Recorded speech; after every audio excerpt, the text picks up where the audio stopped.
Guys, birthday celebration তো সবাই করে, কিন্তু আজকে আমরা আনন্দের সাথে করলাম ব্রেকআপ ডে সেলিব্রেশন। আর তোমরা এই মালটার খাওয়া তো দেখো, যেন 4 দিন না খেয়ে একদিনে সব ছাঁটিয়ে দিল। আসলে আমরা কয়েকদিন ধরেই লক্ষ্য করছি এই মালটা শরীর মনের আবহাওয়ার পরিবর্তন খুবই গুরুত্বপূর্ণ হয়ে গেছে। শুধুমাত্র আবহাওয়ার পরিবর্তন হলে তো মেনে নেওয়া যেত, কিন্তু দেখি এর তো পুরো জলবায়ুর পরিবর্তন হয়ে গেছে, হাব ভাবও পুরো চেঞ্জ হয়ে গেছে, অন্য কিছু ভেবো না। আর গোপন সূত্রে আমরা এসিপি দয়ার কাছ থেকে জানতে পারি মালটার নাকি ব্রেকআপ হয়ে গেছে। আর গাইস, তোমরা তো জানো খবর ভালো হোক বা খারাপ আমাদের পার্টি চাই, তাতে ব্রেকআপই হোক না কেন। তাই বন্ধুর ইচ্ছা থাকুক বা না থাকুক, ওর কাছ থেকে কিছু টাকা ঝেপে আমরা চলে আসি কেকের দোকানে। আর এখানে এসে কিছু স্যাম্পল দেখার পর আমরা তৈরি করতে দিয়ে দিলাম একটা গরম গরম কেক। এদিকে কেক তৈরি হয়ে গেলে বন্ধুর পকেট থেকে গরমা গরম টাকা দিয়ে আমরা সেই কেক নিয়ে চলে আসি মাঠেতে, কারণ এইসব সেলিব্রেশন মাঠেতেই ভালো লাগে। এখানে এসে কেক কাটা হয়ে গেলে খাওয়া দাওয়া তাড়াতাড়ি শুরু করে দিই, কারণ সুযোগে সৎ ব্যবহার করাটাই ভালো, এইসব সুযোগ আবার বারবার আসে না। এদিকে খাওয়া দাওয়া করতে করতে বন্ধুকে বললাম thanks for your breakup day, না হলে হয়তো এই খাওয়া দাওয়াটা হতোই না। আর এরকম কথা শোনার পর বন্ধুর হারকাত দেখি একটু অন্য কাউরির মতো হয়ে গেছিল,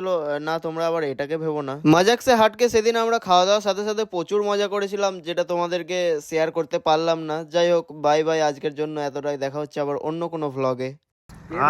আর খাবো না।